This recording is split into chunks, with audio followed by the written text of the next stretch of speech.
Muito bem, satisfação imensa, amanhã como hoje, tantos homens e mulheres numa cidade que não só aprecio, como venho a ela com frequência. Aliás, ontem à noite estava na região, né, numa outra atividade. Segunda-feira também cá estava, em uma cidade na qual tenho parentes. Né, parte da minha família mora em Campinas, uma outra parcela na região, em Araras, né, alguns em Americana, outros em Pirassununga. Portanto, tenho eu uma identidade também, né, com esta área. Embora eu tenha nascido em Londrina, né, eu sou o que se chama de pé vermelho, né, que é o nome que nós damos a nós caipiras daquela região, ainda assim, né, é preciso lembrar que São Paulo é o estado no qual eu vivo há 47 anos.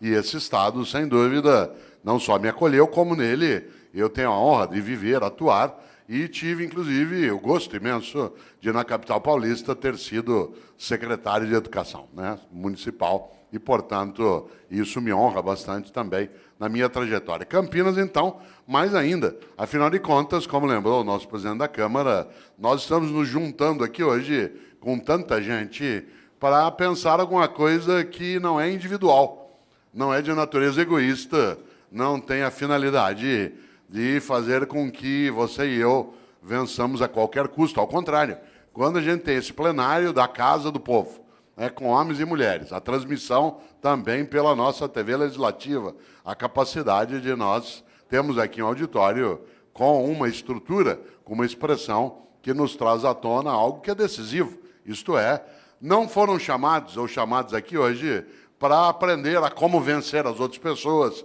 como dominar a qualquer custo, né, como levar vantagem de qualquer modo. Ao contrário, o convite feito é porque a gente pense um pouco qual é a nossa obra. E, por isso, eu terei o prazer de, para o teu desespero, até às 11 horas, né, fazer uma reflexão nessa direção. Eu vou fazê-la nesse tempo, até às 11, lembrando que o relógio da Câmara está 2 minutos atrasado. Né, isso é usual dentro do Legislativo, né, de maneira geral, se reduz um pouco por causa do tempo regimental, mas queria lembrar que, naquele que é o horário de Brasília, até 11 horas, eu farei uma reflexão em função até do número de pessoas.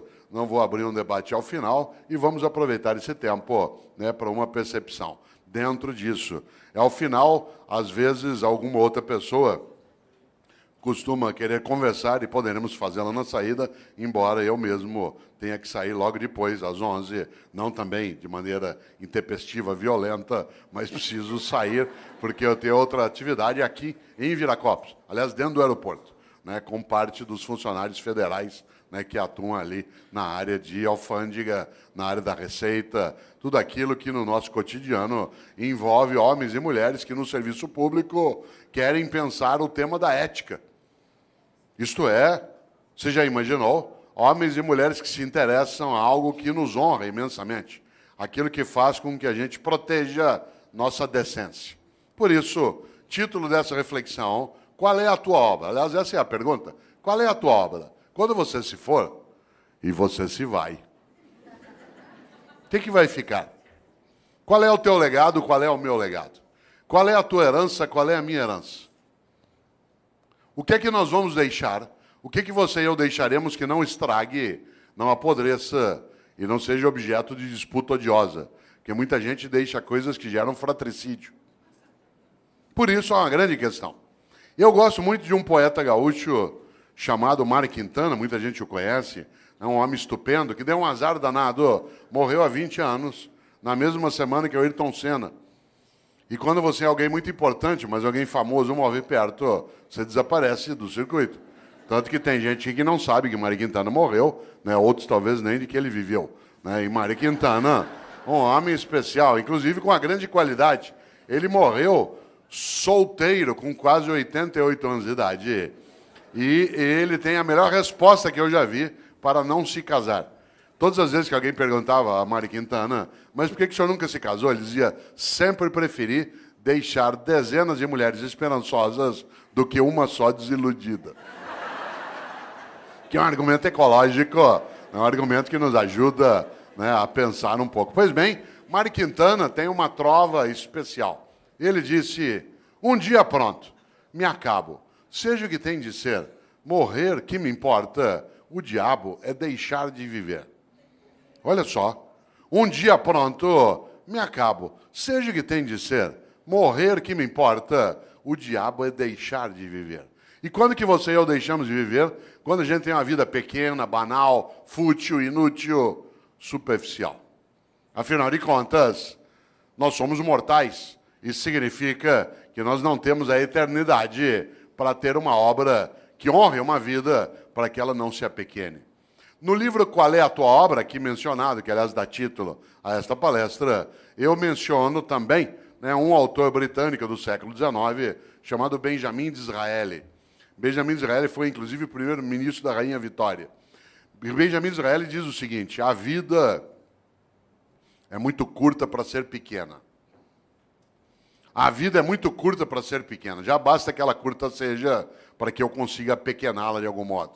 E quando a gente apequena uma vida que já é curta, quando a gente tem uma vida banal, fútil, inútil, superficial, morna.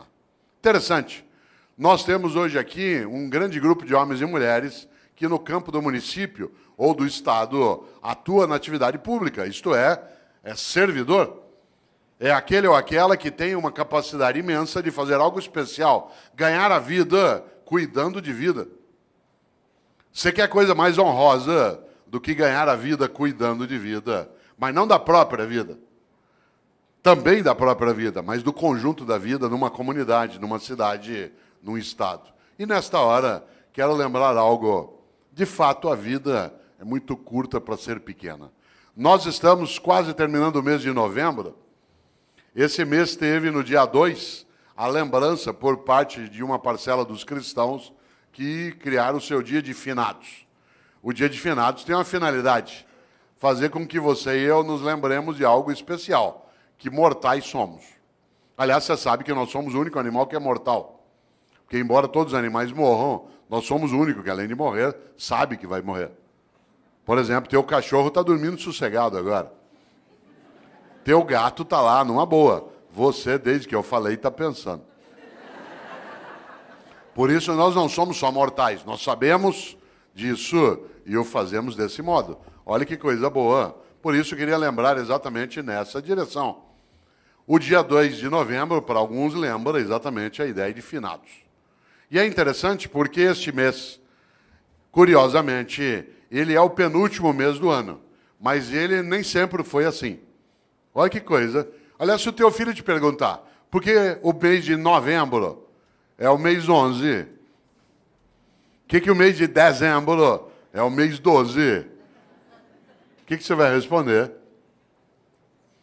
Talvez você não saiba, mas como lembrou o presidente, eu sei. Em compensação, tem muita coisa que você sabe e eu não sei. Muita coisa que você conhece eu não conheço. Sorte sua e sorte minha. Soubéssemos as mesmas coisas, nós íamos ficar nos repetindo. Ainda bem que você sabe uma coisa, eu sei outra, a gente troca e cresce. Vida é isso. É a capacidade de partilha. Parênteses, dentro do parênteses, partilha. Vida é partilha. Homens e mulheres que não sabem partilhar não têm uma vida que possa ser tão elevada. Afinal de contas, uma vida que tem abundância é aquela em que há partilha. Exemplo, nós nos aproximamos da lembrança do Natal para algumas pessoas. Uma mesa de Natal abundante não é aquela que tem muita comida, é aquela que tem partilha. Às vezes, a única coisa que você tem sobre uma mesa de Natal é comida. E muita. E nenhuma partilha. Vida é partilha. Afinal de contas, é só lembrar algo decisivo. Vários de nós aqui, ou aqueles que nos assistem, quando mais jovens, tínhamos menos dinheiro, menos recurso financeiro. A sociedade brasileira era mais pobre do que ela é hoje. Vários dos nossos pais tiveram menos dinheiro do que nós.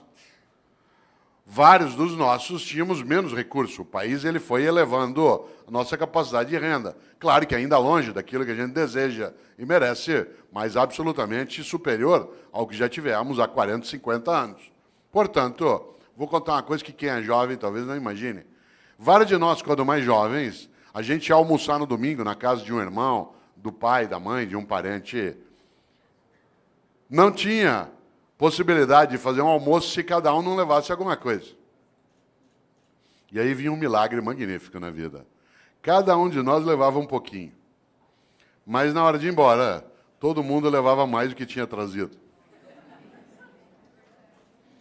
Esse é um milagre maravilhoso. Esse é um milagre da multiplicação. Olha que coisa. Cada um de nós levava só um pouquinho. Um frango, uma maionese, uma lasanha. Mas na hora de ir embora, depois que você juntava e todo mundo comia, sobrava. E cada um levava para casa mais do que tinha levado para o almoço. Nós temos essa condição em qualquer cidade, em qualquer comunidade, em qualquer família, no planeta. Claro.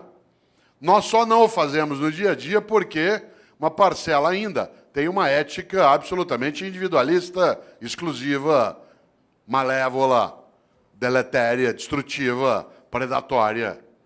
Aliás, alguns acham que a regra na vida é cada um por si, Deus por todos. Mahatma Gandhi nos alertou sobre isso. Ele disse um dia, olho por olho, uma hora acabamos todos sem enxergar. E essa é uma coisa séria. E aqui na sala, quem não enxerga sabe muito bem o impacto que tem, né, que não enxerga com os olhos, né, que enxerga com os ouvidos ou com os dedos. Sabe o impacto que isso tem, né, no nosso cotidiano. Por isso, cautela. A lógica do olho por olho, ela é arriscadíssima. E se a gente observa, nós temos uma coisa séria, né, que é a nossa incapacidade, às vezes, de pensar na nossa mortalidade. Por isso, volto. Por que o mês de novembro é o mês 11? Por que o mês de setembro é o mês 9? Talvez algumas pessoas não saibam, mas até o século I a.C., até o século I a.C., no mundo romano, o ano se iniciava em 1º de março. O ano se iniciava em 1º de março. O primeiro dia do ano era 1º de março. E o último era 28 de fevereiro. Por isso, quando o ano se iniciava em março, setembro era o mês 7. Outubro era o mês 8. Novembro era o mês 9. Foi Júlio César que alterou o calendário e colocou janeiro e fevereiro no início do ano, produzindo alguns distúrbios. Um deles que o segundo mês do ano passou a ser um mês mais curto. E antes ele era o último, servia para ajustar o calendário. O segundo distúrbio é que parte dos meses o nome perdeu o sentido. Novembro virou mês 11. Olha quanta coisa inútil você não sabe. Mas eu sei. E eu partilho contigo, agora você sabe também. Olha que coisa boa. Pouco a pouco o mundo foi adotando o dia 1º de janeiro como o primeiro dia do ano. O único país do mundo em que o ano continua começando em março é o Brasil, né, que é um país clássico, né, um país clássico que não aceita essas modernidades de Júlio César. E para nós, não é março, ainda não começou. Né? Olha que coisa interessante. No entanto, no passado se usava o último dia do ano, que no caso era 28 de fevereiro, para pensar sobre a vida.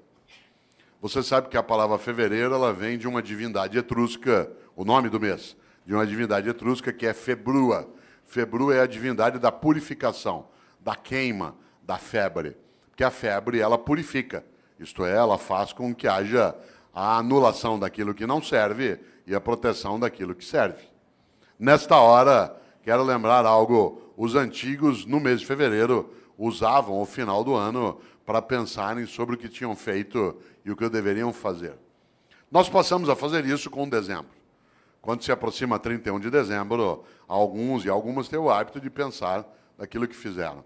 Isso é típico de algumas religiões, entre elas o judaísmo, o islamismo e o cristianismo, que tem uma ideia muito forte na vida. Tenha você ou eu religião ou não, há uma questão séria nessas religiões.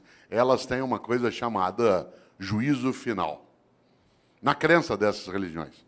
O que me assusta na ideia de juízo final não é o fato de ser final, mas o fato de ser juízo.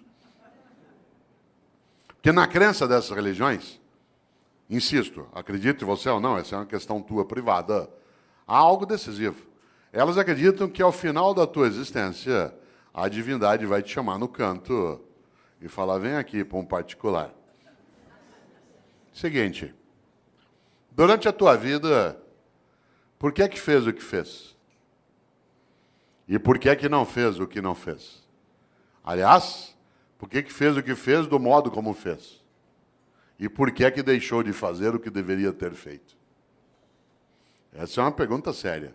Algumas pessoas na vida não esperam o dia de juízo final para meditar sobre isso. Vão fazendo durante a própria vida. Pois bem, os cristãos construíram, a partir da influência judaica, uma percepção. E essa percepção ela se consignou na ideia também de juízo final, no último livro da Bíblia dos cristãos, que é aquele que fala do fim, que é o livro da Revelação, ou o livro do Apocalipse. Quem aqui tiver uma Bíblia cristã, dê uma olhada um dia. Esse livro é um livro terrível. Ele não é terrível porque é horroroso, mas porque ele traz algumas coisas para meditar. E se você observa, lá no livro do Apocalipse, no capítulo 3, versículo 15 e 16, os cristãos escreveram: Deus vomitará os mornos. Deus vomitará os mornos. Aliás, a frase completa é: porque tu não és quente nem frio, hei de vomitar-te. Olha que frase forte. Conhece gente morna? Gente que não é quente nem fria, gente que é mais ou menos. Que é quente ou frio não, que não cheira nem fede. Sabe gente morna? Morna no trabalho, morna na comunidade, morna na prefeitura, morna na câmara, morna na escola. Morna. Não é quente nem fria, gente que não tem compromisso, que não cheira nem fede. Mais ou menos compromissado, mais ou menos competente, mais ou menos servidor, mais ou menos religioso, mais ou menos político. Mais ou menos. Sabe gente morna? Que não cheira nem fede.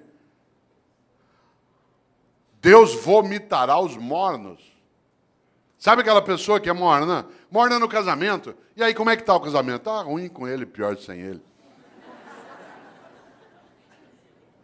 Morna na comunidade. E aí, como é que está o debate em Campinas sobre a política? Vamos levando, né? E aí, lá na prefeitura, vamos ver o que dá, né? E a escola, como é que está? Não sei, vamos ver. Falta pouco para eu aposentar.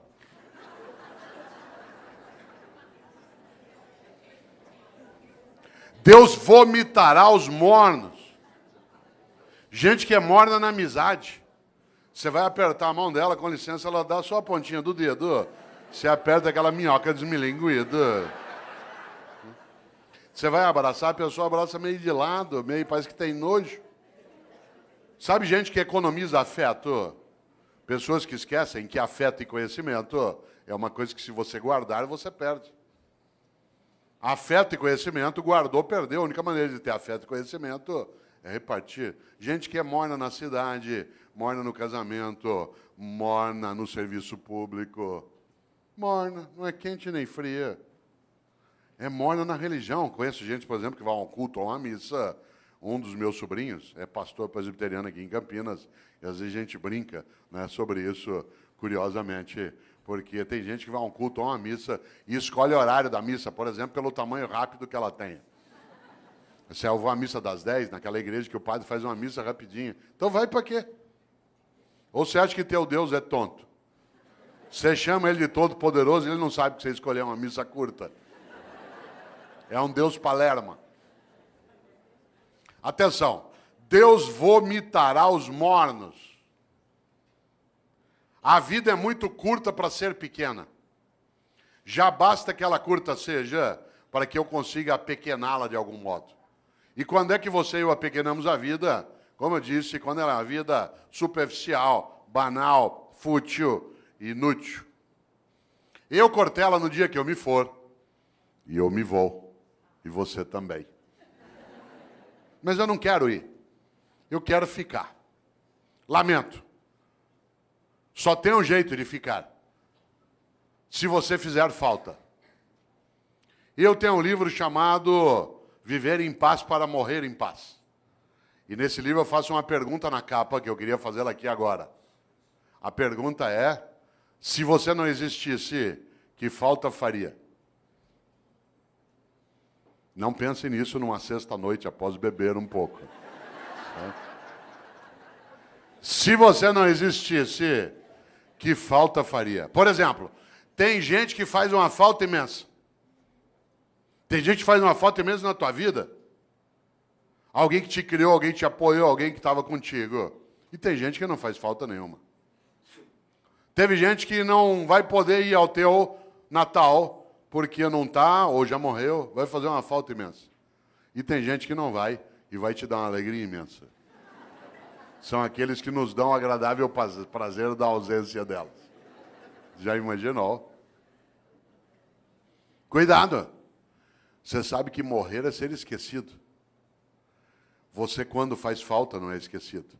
Não é casual que no grego arcaico o verbo para morrer e o verbo para esquecer seja o mesmo, que é letos, de letal. Porque morrer é ser esquecido. Enquanto alguém lembrar de você, derramar uma lágrima, der risada por algo que você fez e que ele recordou, pegar uma roupa tua e cheirar e ter uma boa lembrança ou saudade, enquanto a pessoa olhar algo que você fazia, querer lembrar de uma comida que você gostava, você continua vivo. Morrer é ser esquecido. Claro, se você for a um cemitério agora dia 2, você deve ter notado, né? Tem túmulo que está abandonado, tudo caído, o vaso não é cuidado mais, aí morreu. Enquanto alguém estiver contigo, na memória, no coração, olha a palavra que eu vou usar de propósito, na recordação. Recordar é fazer passar de novo pelo coração. Recordar, recordes.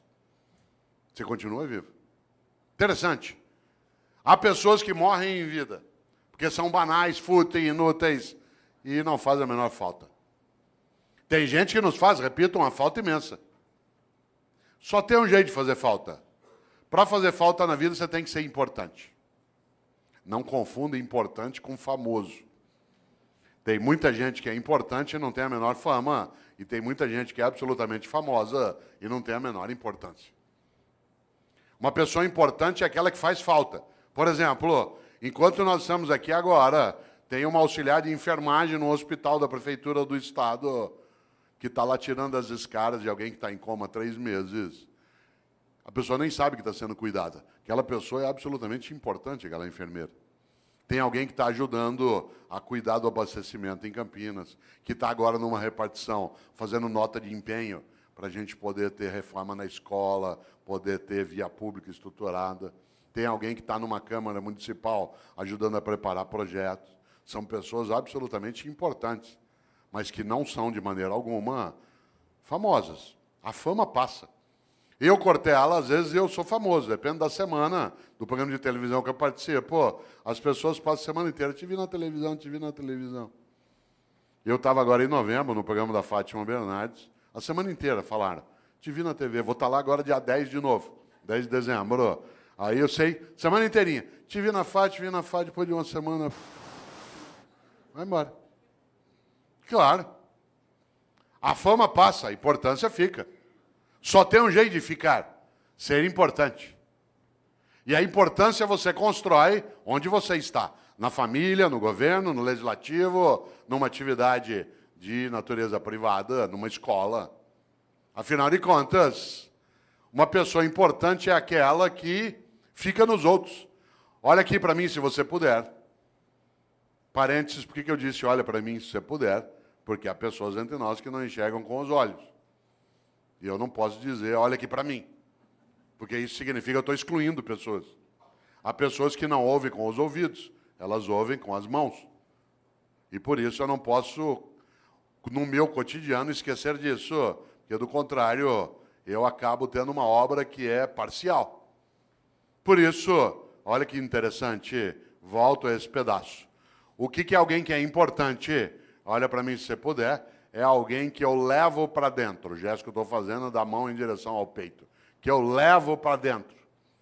Quando alguém te importa, porta para dentro, importar. Você se torna importante quando alguém te leva para dentro dela. Quanta gente é importante? Olha que coisa. Levou para dentro. Mário Quintana, um homem especial. Um homem estupendo. Ele, inclusive, fez uma coisa que eu gosto demais. Ele, durante anos, trabalhou vários poemas que eu aprecio, mas houve uma coincidência entre mim e ele, que eu até conto no livro, que você estava me mostrando, o Viver em Paz para Morrer de Paz. Mário Quintana sempre me inspirou. E eu, Cortella, nascido em Londrina, até 10 anos de idade não havia televisão na minha cidade. Não havia TV. E por isso, à noite, eu ficava pensando. E uma das coisas que eu ficava pensando era, no dia que eu morrer, qual vai ser o meu epitáfio? Isto é, o que eu quero que escreva no meu túmulo? Eu já tinha tendência à inutilidade filosófica. Né? E eu ficava imaginando o que eu quero que escrevam no meu túmulo. Hoje eu não tenho mais essa questão, porque eu não quero mais ser sepultado. Eu quero ser cremado.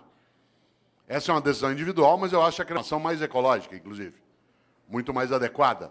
Há um impacto ambiental no sepultamento. Por exemplo, se chineses e indianos aderissem ao sepultamento, nós teríamos problemas sérios. A cidade de São Paulo, que é onde eu moro, tem o segundo maior cemitério do mundo, que é o cemitério da Vila Formosa. Tem 1,5 milhão de corpos sepultados lá. Você imagina o impacto disso no lençol freático, na proliferação de insetos, de roedores. É uma questão séria, mas é uma questão cultural séria. Eu, inclusive, quis debater na cidade de São Paulo o uso do crematório, porque São Paulo só tem um crematório, que é da Vila Alpina. E eu quis fazer uma campanha pela cremação na cidade de São Paulo, quando eu era secretário de Educação. Consegui, inclusive, o patrocínio da Caixa Econômica Federal para fazer cartaz, para debater, e só não fiz porque a prefeita, na época, que era Luiza Erundina, achou que a cidade não ia entender direito. Ela estava certa. Mas eu tinha feito um cartaz, que eu vou usar ainda. Né? Vou usar, não deu. Era um cartaz que o patrocínio da Caixa para discutir cremação, escrito assim, vem para a caixinha você também.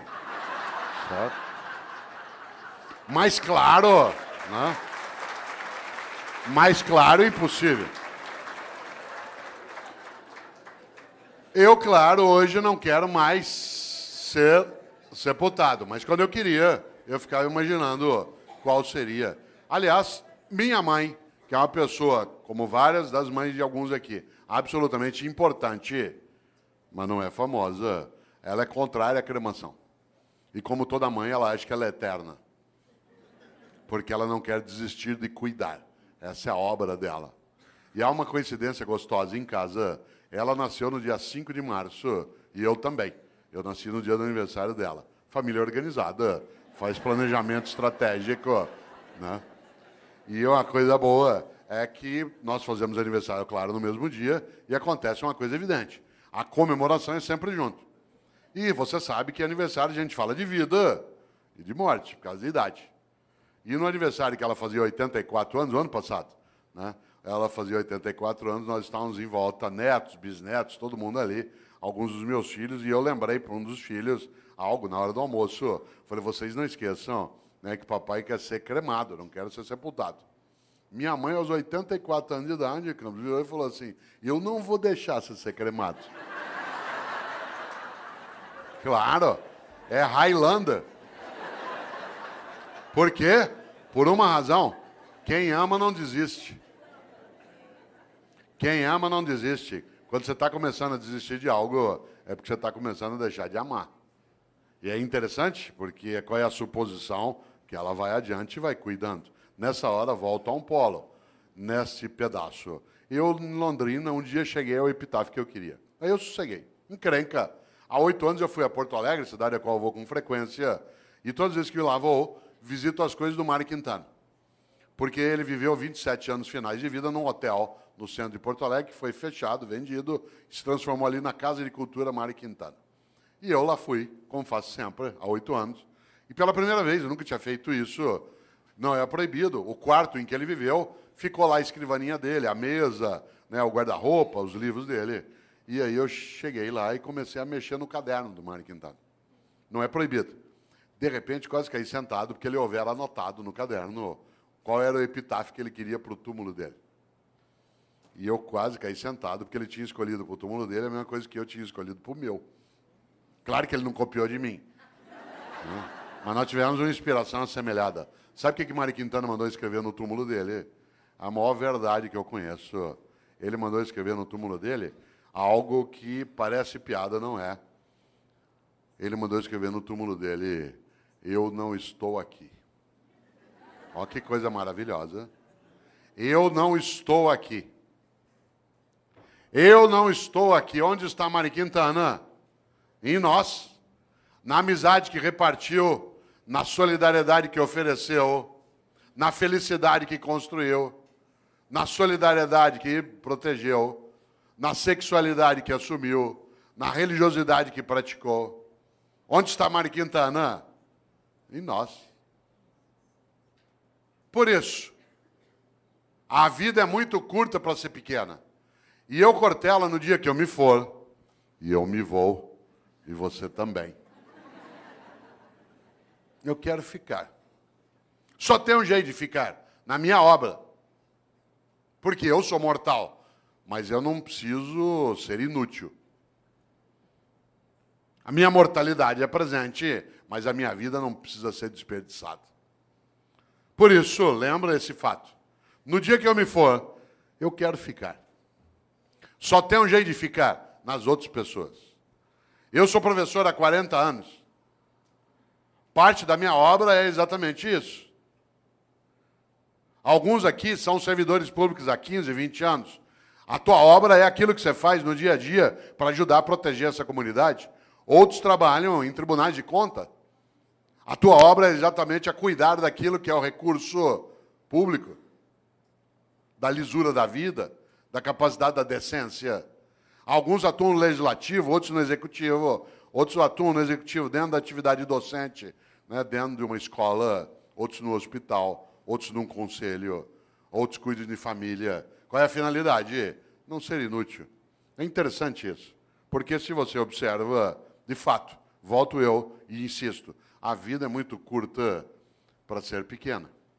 E nesta hora, uma das coisas que dá inutilidade, superficialidade a uma vida é aquela em que a pessoa não percebe e nem pensa qual é a obra que ela tem.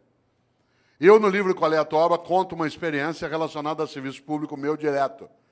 Eu, quando era secretário de Educação na capital, percebi um dia uma coisa muito interessante. Todas as vezes que um secretário vai visitar uma escola, e secretário de Educação visita escola todo dia. Quem que ia comigo? Quem que ia comigo? O meu assessor. Quem ia comigo no Opala, na época? De chapa dourada, junto com a segurança. Entrava na escola, tinha banda, tinha salgadinho, a gente era levado para a sala da diretoria, as crianças cantavam a Aquarela do Toquinho.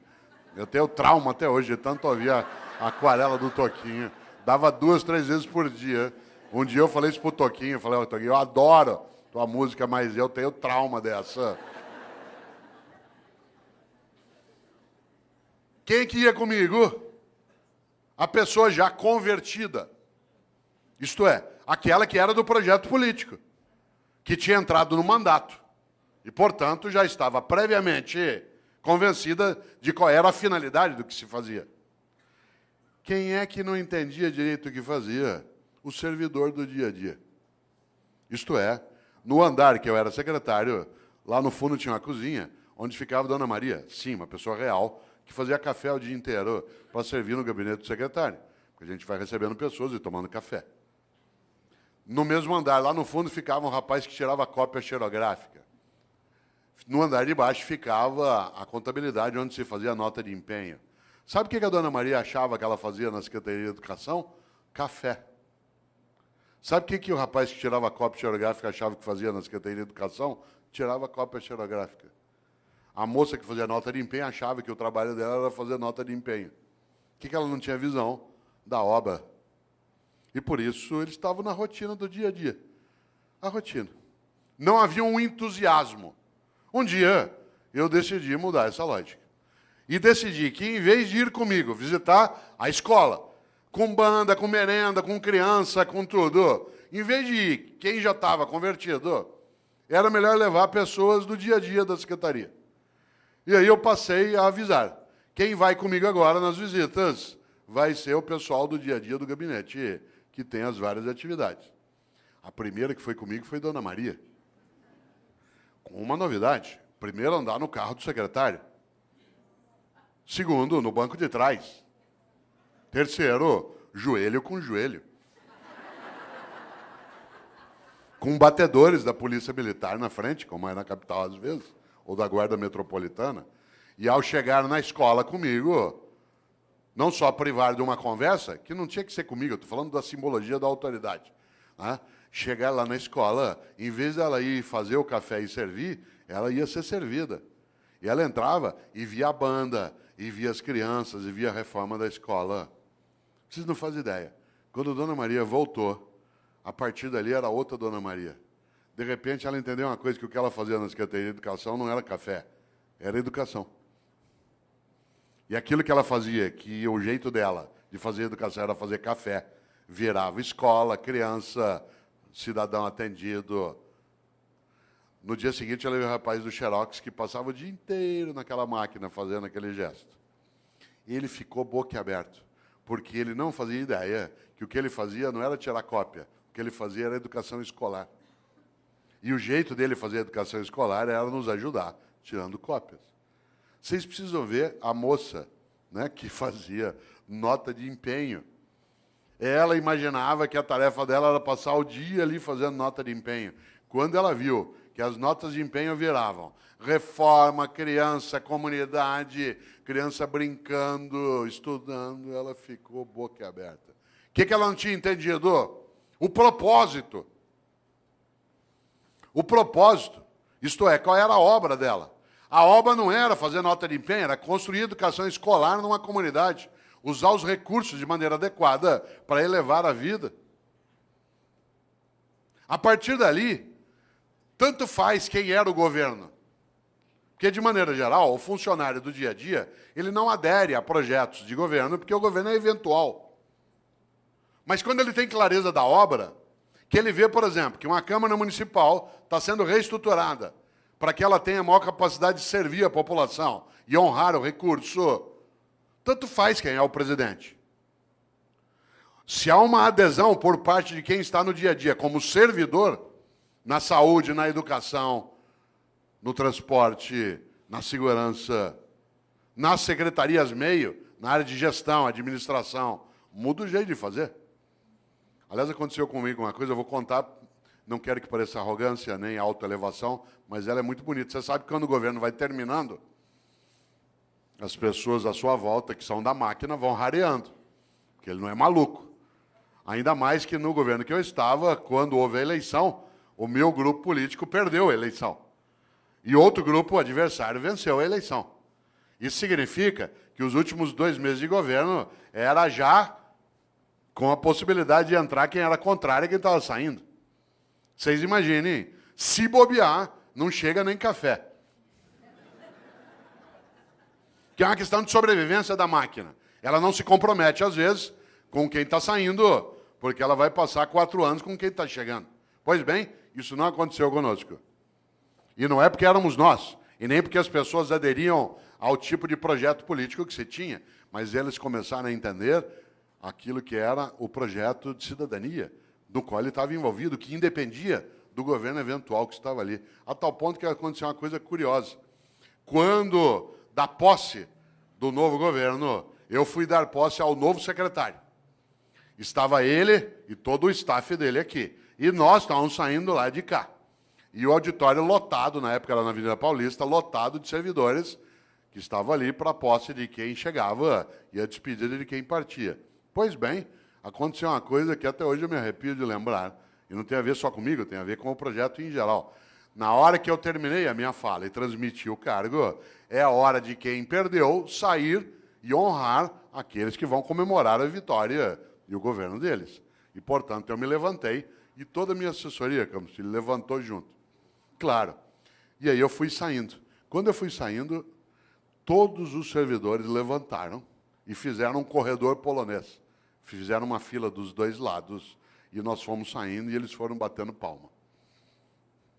Até a gente sair do prédio. Vocês imaginem, em tese, no serviço público, isso é arriscar a cabeça em alto nível. Só não foi porque quem estava chegando, no caso, que era o vice-prefeito de São Paulo, que também se tornou secretário de Educação, também ele era professor, que era o professor Solon Borges dos Reis, que já faleceu, que era do CPP. Mas olha que coisa maravilhosa. Eu estou falando isso não para exaltar a nós, inclusive porque uma parte das pessoas não tinha nenhum vínculo ideológico, ou nenhuma simpatia, né, pelo grupo político, mas ele tinha porque ele percebeu algo decisivo, que era a obra. Porque a gente estava tentando que ele não fosse morno. Por isso, vida com propósito. Coisa curiosa, há pessoas que estão nessa área e que não o têm. E que têm uma obra diminuta, pequena. Por isso, eu vou contar uma coisa. No serviço público, há algo que é muito perigoso, que é gente morna. Porque essa gente morna, ela, de maneira geral, ela acha que o que ela faz é só aquilo como um emprego. Você sabe disso. Na área privada também isso acontece, mas na área pública há uma destinação diferente, que é a própria atividade pública em si. Por exemplo, tem uma coisa que é muito perigosa. Na minha área, que é a educação escolar, vou contar uma coisa que quem é professor aqui, ou professor, sabe. Tem gente que atua no ensino público e no ensino privado. E se comporta de um jeito no ensino privado e de outro no ensino público. No ensino privado, participa das reuniões, das atividades. No ensino público, tira todas as licenças, vê tudo que pode. Aliás, tem gente que atua em ensino público e despreza a escola pública. Despreza. Ameaça o filho com a escola pública. Você não está estudando, você vai ver, vou te pôr numa escola pública, você vai ter que conviver com aquela ralé. Essa pessoa tem que ser decente e ir embora. Porque é absolutamente nojento que alguém afira, aliás, os rendimentos da área pública e não respeite a área pública.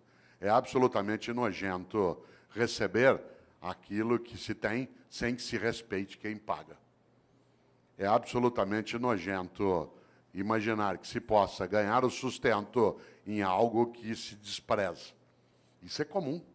Isso é comum, inclusive, a pessoas que no dia a dia, você sabe, eles argumentam que ele vai ser mais ou menos, também pelo salário que me pagam.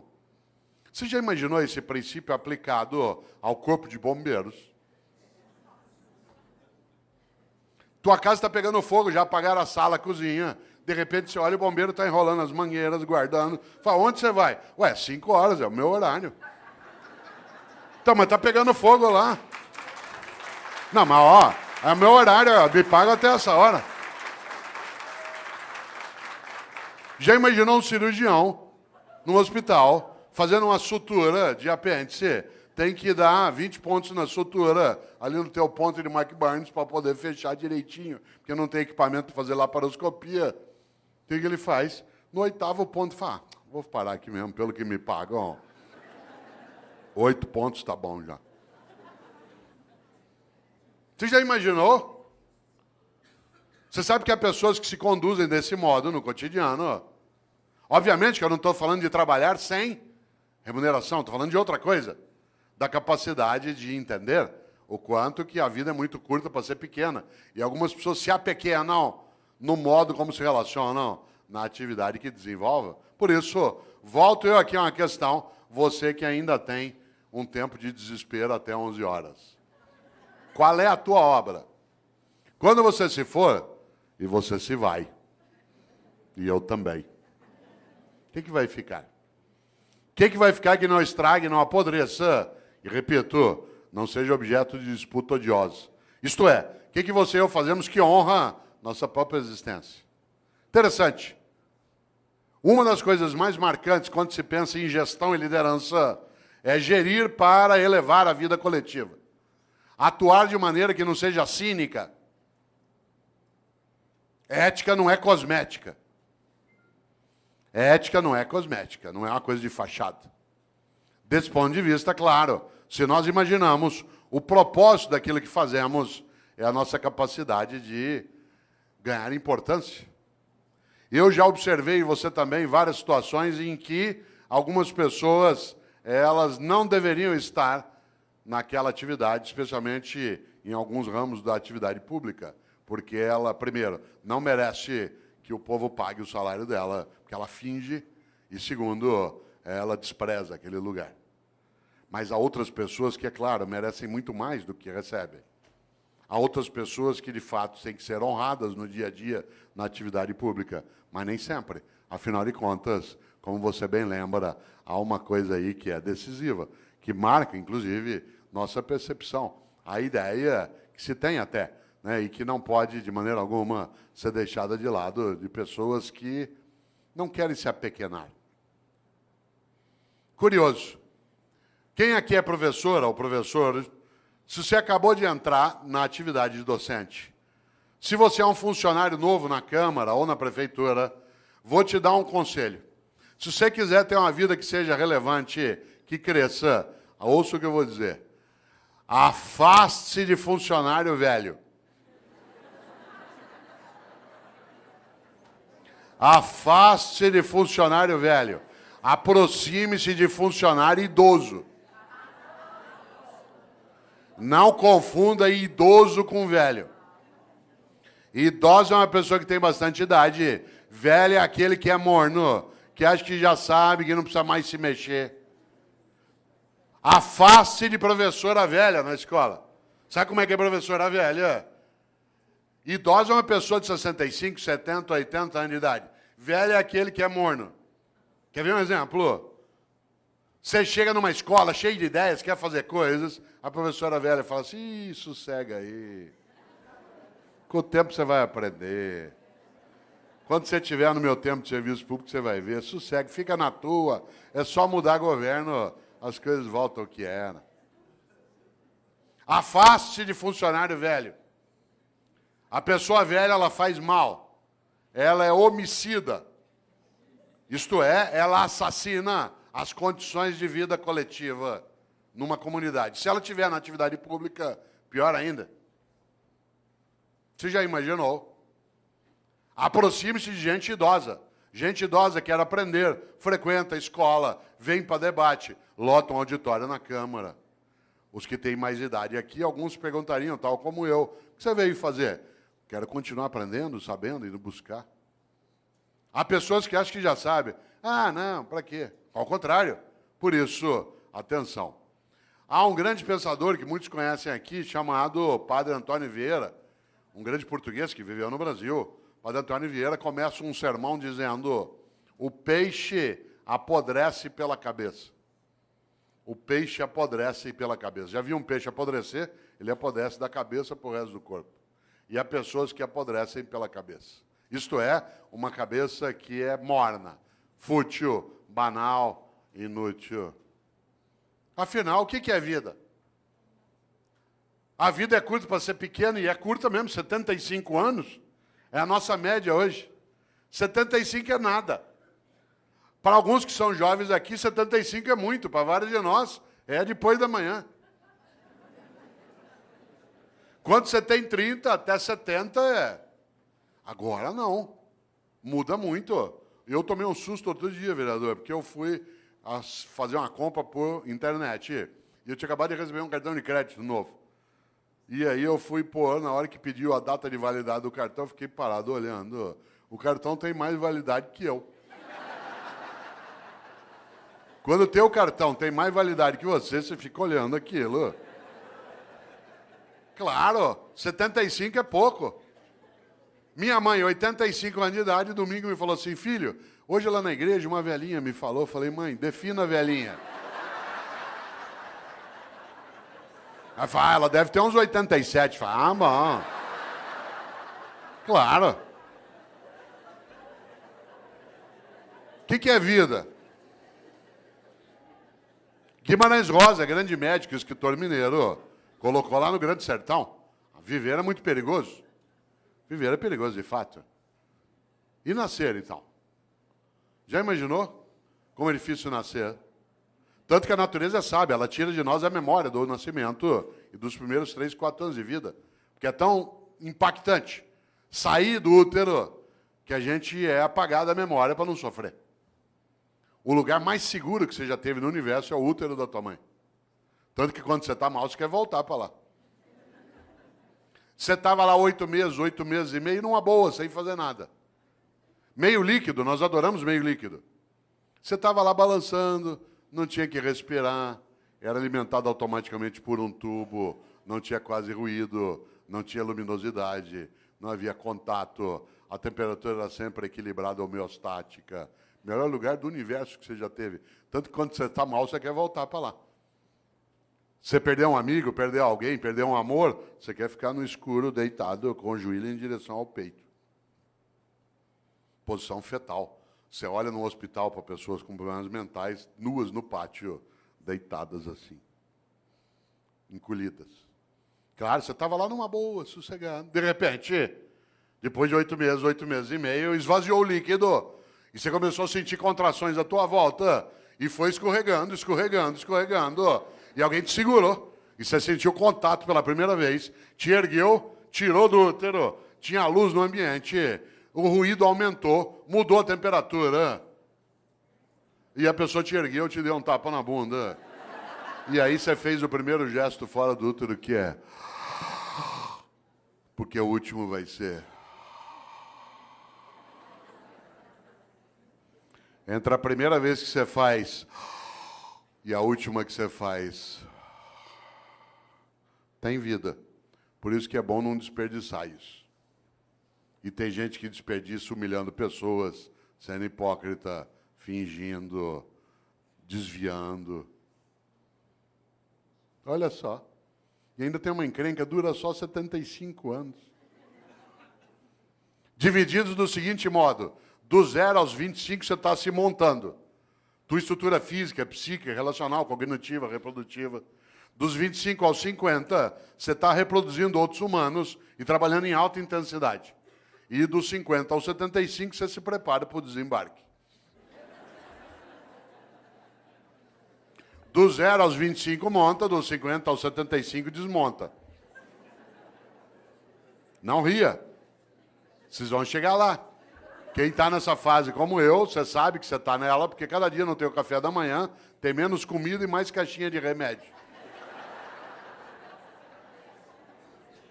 Você vai atravessar aqui a avenida, você fica em dúvida, você corre e tem um infarto no meio, ou seja, que Deus quiser.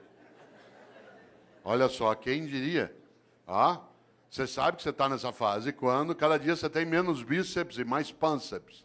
Né? Mulheres não riam. Nessa fase vocês vão ser atingidos em cheio pela lei da gravidade. Tudo vai apontar em direção ao solo. E você vai ter que escorar com veneno botulínico, você vai ver. Você vai entrar na fase que a gente chama de California Dreams, que é The Mamas and the Papas, certo? Você ri? Pois morre. Claro, pode morrer professor, doutor, titular como eu, pode morrer prefeito pode morrer empresário, pode morrer diretor de departamento, pode morrer... Tudo faz. Ou tem uma vida que não seja banal, inútil, fútil. Ou, para quê? E aí nós temos uma encrenca. Nós vivemos só 75 anos e ainda somos um animal que dorme demais. E eu conheço gente que dorme 8 horas. Você pegar alguém que dorme 8 horas, por exemplo, num dia de 24 horas, ele dorme 1/3 do dia. Numa vida de 75 anos, dá 25 anos dormindo. Aliás, tem gente que você encontra na segunda-feira, obrigado. Fala assim, aí, o que você fez no fim de semana? Aproveitei e dormi direto.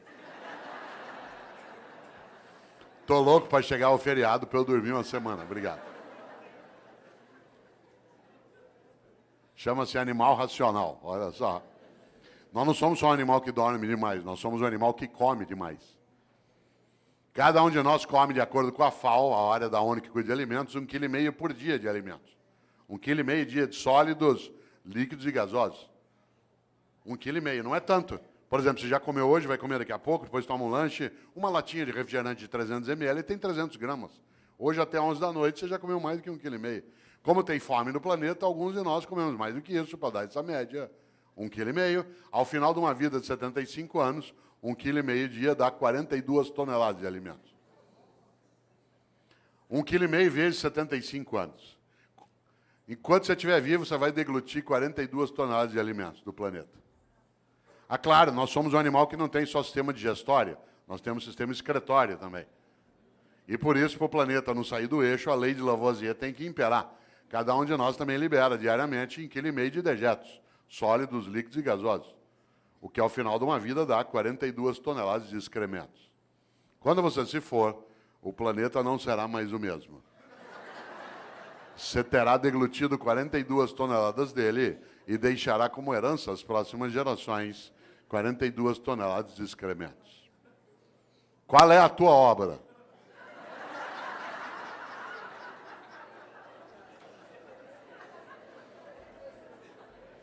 Você sabe que tem gente que leva a vida desse jeito. Ela destrói o ambiente, humilha pessoas, furta, desvia, finge, só para poder dormir mais do que necessita, comer e excretar em banheiros especiais. Esse é o reino da mediocridade. As revistas que mais vendem são as que mostram chiques e famosos nas suas camas, nas suas mesas e nos seus banheiros. Os programas de TV que mais fazem sucesso são os que mostram pessoas trancadas numa casa ou numa fazenda, comendo, bebendo e excretando pelos 7 ou 8 orifícios que tem. Reino da mediocridade. Tem gente que diz que não tem 1 hora por dia para brincar com o filho, para ver lua junto, para fazer uma oração, para estudar. Mas tem 1 hora por dia, sabe para quê? Para ficar parado vendo gente comendo, bebendo e excretando. É tão forte isso que qualidade de vida para nós hoje, o que é? Cada um tem um quarto com banheiro. O anúncio não é que você vai ter qualidade de vida numa casa que tem uma cozinha grande com uma mesa comprida, onde todo mundo vai ficar em volta. Não, é cada um ter um banheiro. É vida privada, isso é subir na vida. Cada um poder ter um banheiro dentro de casa. Você já imaginou? Não é o lugar da partilha, da convivência. Isso é um risco. Claro. Já pensou? Depois morre. Se bobear, não fará falta. Interessante. Aliás, sabe o que uma pessoa fala quando ela está morrendo? Quem aqui é da área de medicina sabe disso? Eu me lembro o tempo que dava aula na Santa Casa, em alguns momentos em São Paulo, que se ia até a UTI. Numa UTI é um lugar onde tem mais complicação. Sabe o que as pessoas falam quando estão morrendo? Ela não gruda em você, com licença, professor. Ela não gruda em você e diz assim, doutor, pelo amor de Deus, deixa eu viver mais um dia que eu quero mandar em mais gente. Doutor, por favor, deixa eu ficar vivo mais 1 semana que eu quero humilhar mais algumas pessoas. Doutor, pelo amor de Deus, deixa eu ficar vivo mais 2 dias que eu quero comprar mais um carro. Sabe o que as pessoas falam quando estão morrendo? Ela gruda em você e diz, doutor, pelo amor de Deus, deixa eu ficar vivo mais um dia, só para eu poder abraçar o meu irmão, com quem eu briguei faz 10 anos, a gente nunca mais se falou. Doutor, por favor, deixa eu ficar vivo mais 1 semana, só para poder brincar com os meus filhos. Eu achei que eu não tinha tempo para fazer isso. Doutor, pelo amor de Deus, deixa eu ficar vivo mais 1 hora, só para eu poder dizer para minha mulher o quanto que eu a amo, porque eu achei que se eu falasse muito isso, ela ia ficar mal acostumada, o que é verdade. Sabe do que as pessoas falam na hora da partida? Daquilo que importa na travessia. E como disse um dia o grande Guimarães Rosa, o importante não é chegar nem partir, é a travessia. E a travessia você faz com outros e outras. Por isso, qual é a tua obra? Minha obra não é ser imortal, coisa que não sou, mas é ser eterno.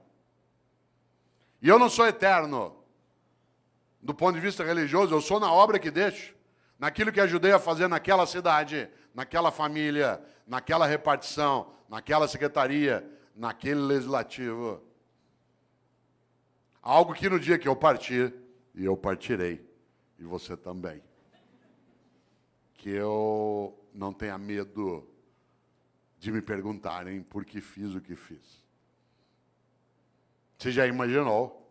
Essa é uma das coisas mais fortes. Agora eu vou te contar uma coisa, aproveitando que você ainda tem quase 26 minutos de desespero. Muita gente não quer nem saber dessas questões. Sabe por quê? Porque ela quer viver de maneira automática, robótica. Para que pensar sobre isso? Para que pensar sobre a obra? Ao contrário, quando a gente encontra num dia como hoje, um auditório na nossa Câmara Municipal, pleno de homens e mulheres, para pensar coisas desse tipo, é sinal que a gente tem alternativas boas. Isso é um belo sinal daquilo que a gente precisa e precisa fazer. Nesta hora, volta a um polo. Há pessoas que envelhecem a cabeça, a prática e a percepção. Ela não frequenta uma escola porque ela acha que já sabe. Nem uma escola de governo, nem uma escola do legislativo. Gente velha acha que já está pronta. Isso é um perigo. Um dos meus filhos, o André, que tem 37 anos, ele até faz o prefácio de um livro meu, chamado Não Nascemos Prontos. O André, quando ele tinha 18 anos, um dia ele estava fechado no quarto dele em casa, em São Paulo, ouvindo rap. Eu gosto de rap, mas não é qualquer rap que eu gosto. E eu estava na sala em casa ouvindo ópera. Eu gosto de ópera, mas não é qualquer ópera que eu gosto. Música boa para mim é aquela que me emociona. Se ela me emocionar, ela é boa. Quem aqui gosta de ópera sabe que ópera a gente ouve um pouquinho mais alto. Ele saiu do quarto dele injuriado por causa da altura da música. Hoje ele gosta de ópera, na época não. Veio até a sala e falou, pai, pelo amor de Deus, desliga isso, pai. Aliás, eu estava ouvindo uma área do Puccini, que é maravilhosa, que eu não posso cantar aqui porque ela é para soprano, chamada Mio Babino Caro, meu papaizinho querido, que é magnífica. A Maria Callas a gravou um dia. Pena que eu não posso cantá-la aqui, né, por ser para soprano, mas talvez você a conheça. Eu até dou risada, porque tem gente que coloca essa área na igreja em cerimônia de casamento, na hora da bênção das alianças. Eu falei isso outro dia aqui em Campinas. E é curioso, porque ou a pessoa não entende ópera, ou ela entende muito de casamento, porque a área fala de uma menina que vai se matar.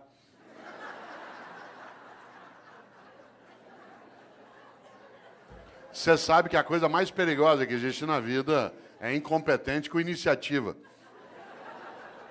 Incompetente com iniciativa é um perigo numa secretaria, num centro cirúrgico, num fogão, no volante de um ônibus, numa sala de aula.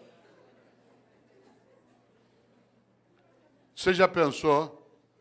Aliás, deixa eu ver se eu tenho. Olha que coisa interessante. Mio Babino Caro, meu papaizinho querido, né, que é exatamente do grande, do especial Puccini.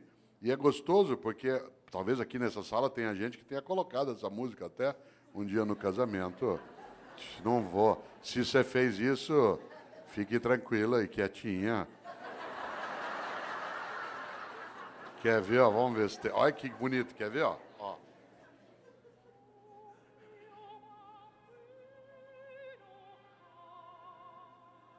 Ó, meu papaizinho querido.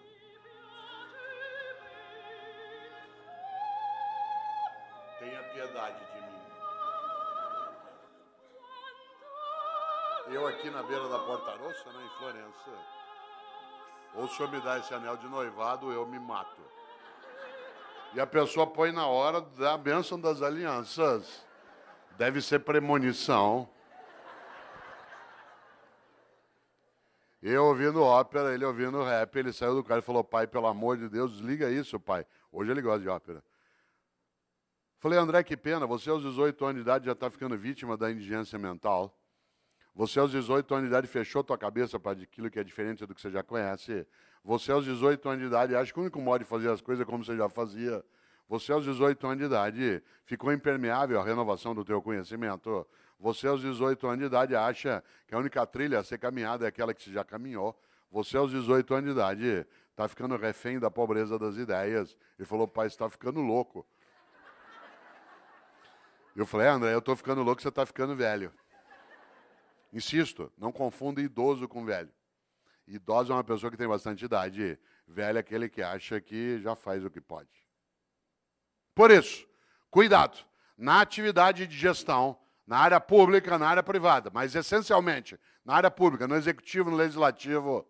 É preciso cautela para não envelhecer. A prática, a percepção, a cabeça, porque o próximo passo do velho, com qualquer idade, é ficar morno. E a mornidade torna inútil. E a inutilidade torna absolutamente esquecível.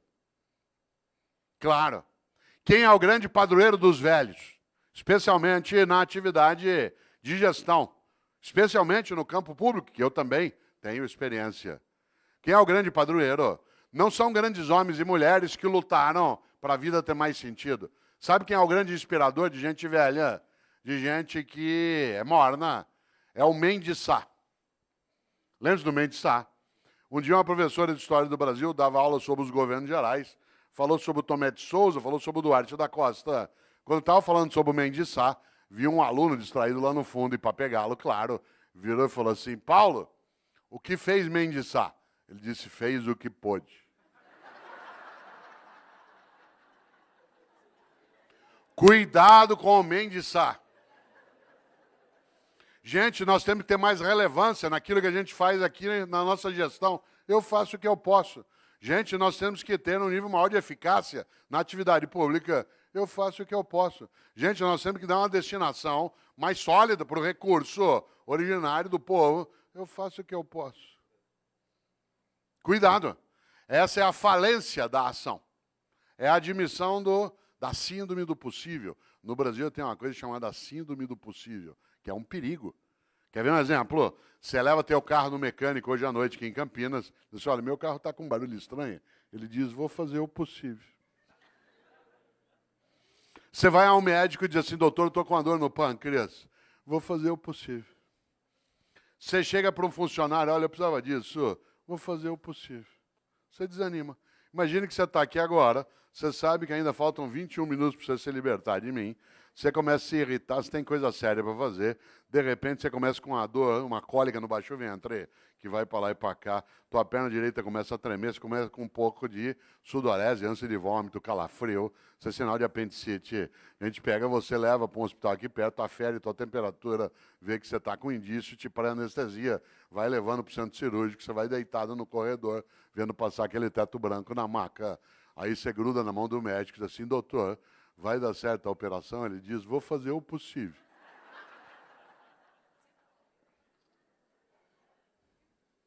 Você quer ficar ali mesmo. Nessa hora nós temos de aprender uma coisa com os norte-americanos. Não é tudo com eles que a gente aprende, não é tudo deles que a gente rejeita. Tem várias coisas deles que a gente não precisa aprender. Parênteses, há 4 anos, presidente, eu estava em Brasília, aliás, onde estarei amanhã, né, que eu tenho um evento lá. Eu estava em Brasília e trabalhando ali 3 dias e estava lá o Obama, com a comitiva. Por coincidência, eu fiquei no mesmo hotel que a comitiva do Obama, exceto ele. Durante 3 dias, toda hora que eu entrava, eu era barrado e revistado pela segurança norte-americana. 3 dias sendo revistado. No terceiro, não aguentei. Cheguei para o chefe da segurança norte-americana e falei o seguinte, eu sou brasileiro, eu vou te contar uma coisa. Nós nunca demos um tiro num presidente nosso. Por que eu ia querer dar no teu? Certo? Nós nunca. O único presidente nosso que morreu a bala, ele deu o tiro nele mesmo. Vocês já mataram 5 e deram o tiro em 11. Larga, deu. Ele não entendeu nada. Mas tem coisas nos americanos que a gente tem que observar. Por exemplo, quando você pede uma coisa para o norte-americano, ele diz, I will do my best. Vou fazer meu melhor. Atenção, não é uma questão de idioma, é uma questão de atitude. É absolutamente diverso, fazer o possível e fazer o melhor. Por isso, pergunto aqui para você agora, mas não quero que você responda, só que você reflita. Na tua atividade, na atividade que você tem no executivo, na prefeitura, no estado, está fazendo o possível ou o melhor? Não é o melhor do mundo, é o teu melhor, na condição que você tem, enquanto você não tem condições melhores para fazer melhor ainda. Pergunto de novo, mas não responda. Está fazendo o possível ou o melhor? Insisto, não é o melhor do mundo, se for ótimo, é o teu melhor, na condição que você tem, enquanto você não tem condições melhores para fazer melhor ainda. Porque se você ou eu, podendo fazer o meu melhor, me contento com o possível, eu caio num lugar perigoso chamado mediocridade. Uma pessoa medíocre é aquela que é morna, que está na média, que não é quente nem fria. Lembra quando você chegava da escola que tinha boletim escrito, o pai olhava 6 em português, 5,5 em matemática, 4 em história. Pai, deu para passar. Medíocre. Deixa, eu toco minha vida. Isso é mediocridade. Insisto, uma pessoa medíocre é aquela que, podendo fazer o melhor, se contenta com o possível. Exemplo, mediocridade é falta de capricho. Capricho, sabe o que é capricho? Capricho é você fazer o teu melhor na condição que você tem, enquanto você não tem condições melhores para fazer melhor ainda. Exemplo, minha mãe e eu moramos na mesma rua em São Paulo, por coincidência, e às vezes eu passo na casa dela no fim da tarde. E mãe conhece. Às vezes ela olha para mim, 5 da tarde, e fala assim, você não almoçou ainda, né? E eu falei, não, eu comi um negocinho na universidade. Ela falou, peraí, que eu vou fazer um negócio para você. E é aquela coisa meio mágica de algumas mães. Em 5 minutos aparece uma coisa para eu comer. Eu sou filho de italiano, uma coisa comum. Um pouco de talharina com azeite e sal em cima, mais nada. E eu, com a fome que eu estou naquela hora, comeria o prato vazio. Portanto, ela pode fazer qualquer coisa. Mas sabe o que ela faz? Faz um macarrão com azeite e sal. Mas antes de servir, pega um tomatinho cereja, corta em 4 e põe em cima. Capricho. Capricho é você fazer o teu melhor na condição que você tem, enquanto você não tem condições melhores para fazer melhor ainda. Eu, no Paraná, quantas vezes, caipira, ia até a roça visitar a casa de alguém, quem aqui conhece sabe, na roça, aquela casa que a gente chama de pau a pique, casa de barro com madeira trançada. Entrava na casa, chão de terra, tudo varrido. Tudo varrido, capricho. Ah, mas o chão já é de terra, capricho. Fazer o melhor na condição que tem, enquanto não tem condições melhores para fazer melhor ainda, para não ser medíocre. Pedia eu para tomar um gole d'água na roça. A mulher corria pegar uma canequinha, daquela de alumínio, toda amassada. Areada. Passava areia em volta. Ah, mas já é pobre mesmo. Epa, pobre, mas é limpinho. E tem gente que não é pobre, limpinho não é. E tem gente que é pobre e não é limpinho. Medíocre. Pobre na roça tem roupa de ver Deus. Vai à igreja. Pode, não, roupa não é nova, às vezes tem remendo, mas está limpinha. E põe no sol para coarar. Quantas vezes eu, como secretário de educação na capital, ia visitar uma escola municipal? Teto caindo, água escorrendo, culpa nossa do poder público. Mas a escola toda arrumada, limpinha, as carteiras em ordem, velhinhas, mas em ordem. Florzinha, sala dos professores. Capricho. Capricho é você fazer o teu melhor na condição que você tem, enquanto você não tem condições melhores para fazer melhor ainda. Tem gente que é medíocre. E aí a obra fica medíocre. Ah, mas do jeito que me pago. Ah, mas do jeito que é. Ah, mas eu não tenho condição. Todos os dias nesta cidade, às 3h30 da manhã, algumas pessoas acordam, pegam 2, 3 ônibus ou a moto e vão trabalhar no resgate do Corpo de Bombeiro ou do SAMU. Passa o dia tirando gente do meio de ferragem.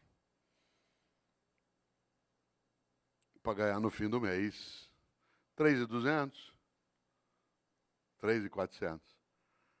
Já imaginou? O que ele faz ali? O melhor. Se você perguntar para ele por que ele faz, ele falou, porque é importante fazer. Fazer o melhor naquela condição. Ah, mas eu não tenho desfibrilador na viatura, ou eu não tenho material de sutura. Fazer o melhor na condição que tem, enquanto não tem condições melhores para fazer melhor ainda. Eu conheço professor e professora, que é a minha área de rede pública do Estado da Prefeitura, que tem uma carência imensa de material e faz um trabalho magnífico, porque faz o melhor naquela condição, enquanto não tem condições melhores para fazer melhor ainda.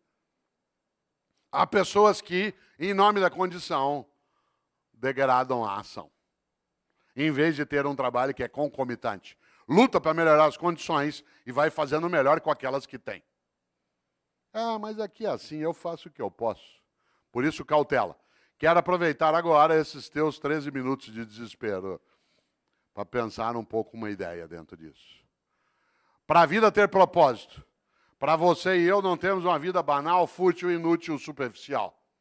É preciso, acima de tudo, que nós sejamos capazes de fazer o nosso melhor. Para isso é necessário pensar na obra. Para isso é preciso, acima de tudo, não ser morno ou morna. Afinal, como eu disse várias vezes e repito, a vida é muito curta para ser pequena. E a gente é pequena quando tem uma vida banal, fútil, inútil, medíocre. Nesta hora, você conhece gente que é mãe medíocre, pai medíocre. O medíocre não é o que é pobre, não é o que não tem recurso, é aquele que com o recurso que tem não cuida do melhor modo que consegue com aquele mesmo recurso. Você tem cidade em que o executivo quase não tem condição e ele cuida do melhor modo, naquela condição. Ah, mas aqui é assim, cautela. Nesta hora, quero lembrar algo decisivo. Um dos homens que eu mais admiro na história é um pensador italiano do século VI, chamado Benedetto di Nursia, Bento de Núrcia, que os católicos, os anglicanos e ortodoxos chamam de São Bento. São Bento criou uma ordem religiosa, uma ordem maravilhosa chamada beneditina, com um lema magnífico. Aliás, um belo lema para a ordem religiosa, porque o lema da ordem beneditina é ora et labora, reza e trabalha. Reza e trabalha, porque só rezar sem trabalhar as coisas não acontecem. E só trabalhar sem rezar, as coisas perdem reverência. Reza e trabalhe. Mas o mais interessante é que Bento de Núrcia, o São Bento, criou uma regra de funcionamento para a ordem beneditina. Essa regra diz o que o monge pode e não pode fazer, deve e não deve fazer. E eu quero trazer aqui, para ir amarrando a reflexão, aquela regra que para mim é a mais importante. No livro Qual é a Tua Obra, que é da editora Vozes, eu trago um pouco essa discussão, mas eu a retomo mais recentemente no outro livro, que hoje o presidente trouxe para assinar, que é o Pensatas Pedagógicas. São Bento criou uma regra. E a regra que eu queria trazer aqui, que para mim tinha que estar no alto de toda a Câmara Municipal, toda a escola, toda a cidade, toda a prefeitura, toda a secretaria, toda a família, é a regra de número 34. O monge que desobedecer essa regra, que eu vou dizer, é mandado embora da ordem. Não tem direito à estabilidade. E eu acho que essa deveria ser uma regra presente em todas as áreas. A regra 34 de São Bento diz: é proibido resmungar. É proibido resmungar. Não é proibido discutir, não é proibido debater, não é proibido discordar. É proibido resmungar. Sabe gente que só resmunga em vez de agir? Gente que passa o tempo todo amaldiçoando na escuridão em vez de acender vela. Aliás, a frase predileta do resmungão é: que horror, alguém tem que fazer alguma coisa.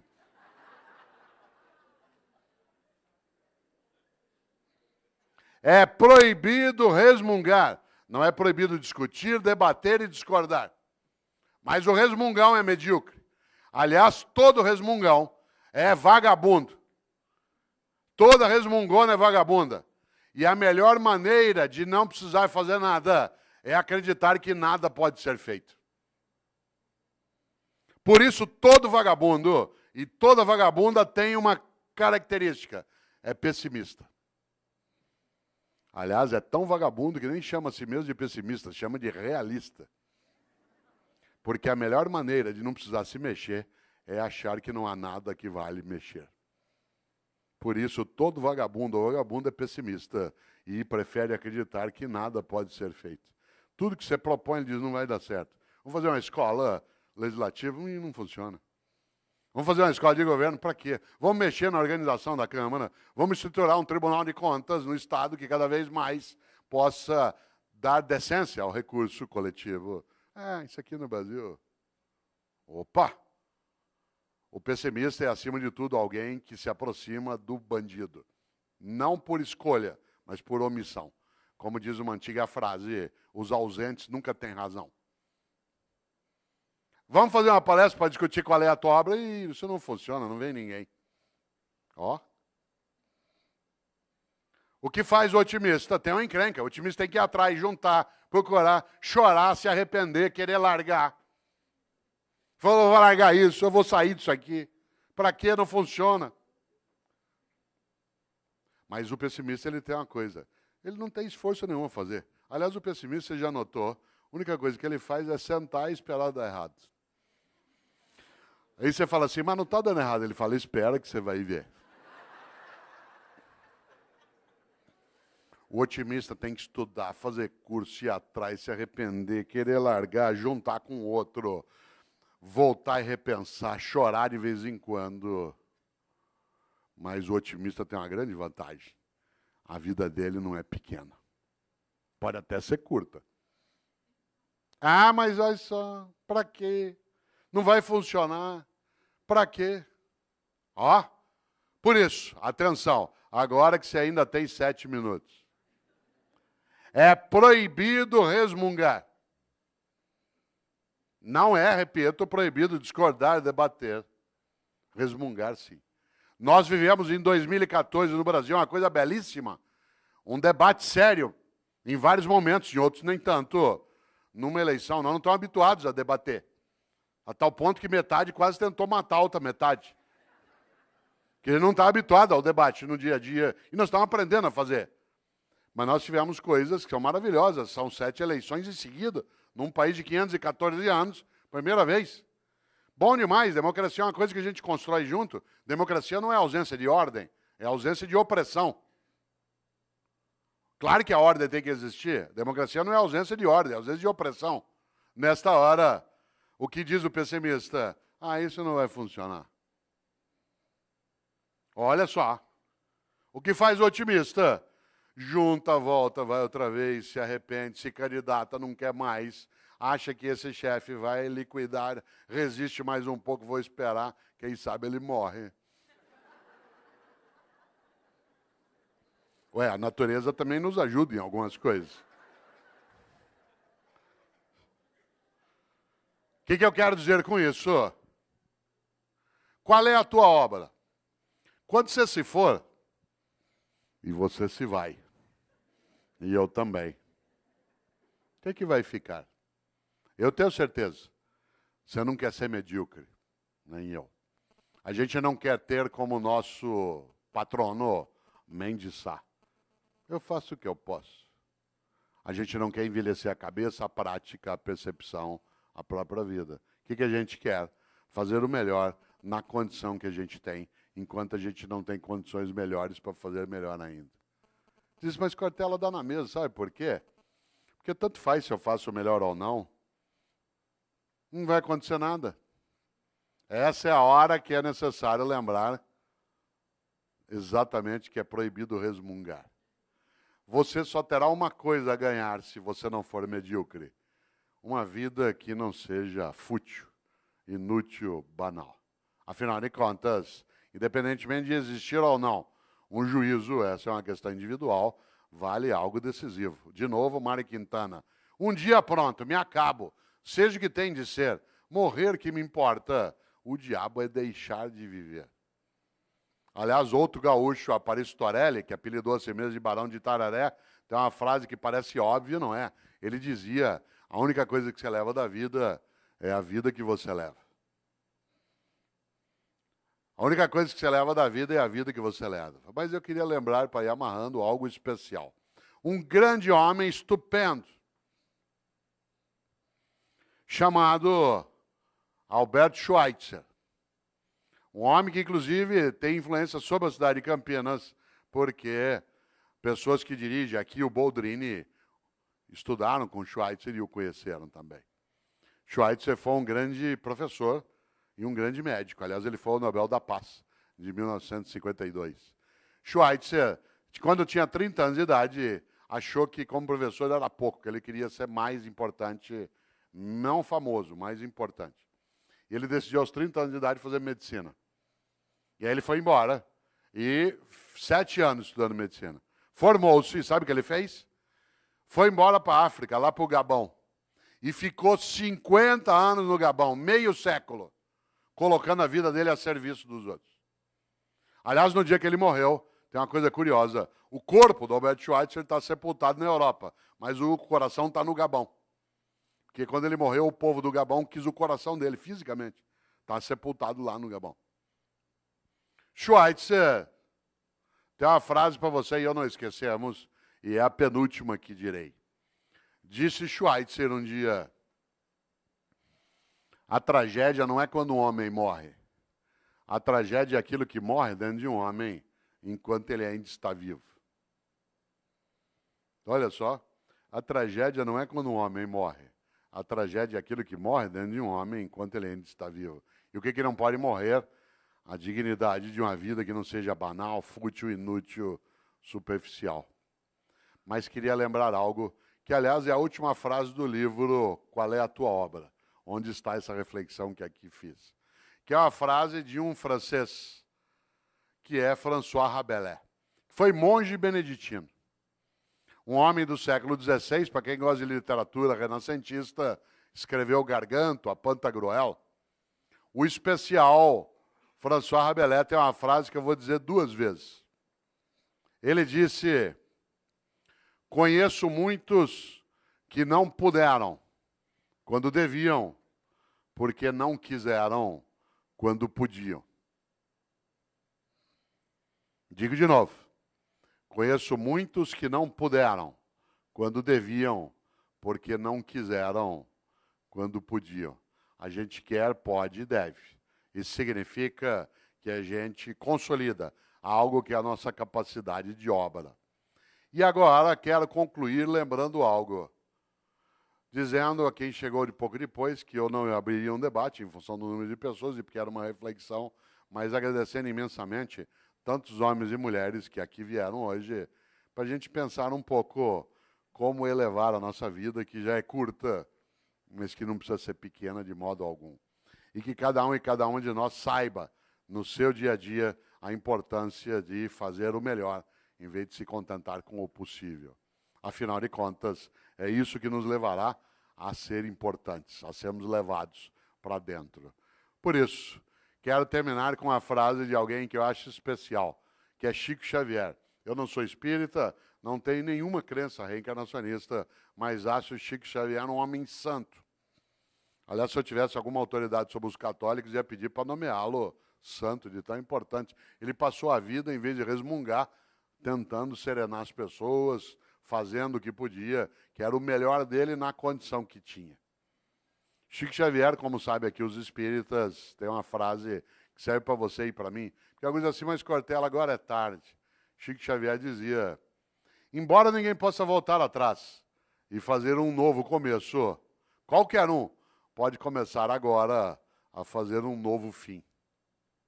Olha só, embora ninguém possa voltar atrás e fazer um novo começo, qualquer um pode começar agora a fazer um novo fim. Por isso, lembro eu aqui para fechar, você e eu temos sim de construir uma vida que nos torne importantes. E quando a pergunta vier, se você não existisse, que falta faria ter clareza da resposta?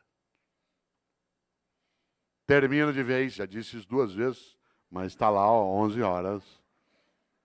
Termino de vez me despedindo também, agradecendo, cumprimentando o presidente da Câmara, me despedindo com um cumprimento árabe. Eu sou casado com árabe, com uma mulher árabe, né? E os árabes, quem aqui é árabe sabe, os árabes se despedem, tem a ver com a palestra, de um jeito especial. Ele aperta a mão, presidente, e diz, vida longa e morte rápida. Pô, isso é uma coisa funda, olha só. Vida longa e morte rápida. Viva bastante, mas quando for a tua hora, se for a tua hora, que seja de imediato. Esse é um desejo fortíssimo. Vida longa e morte rápida. Obrigado.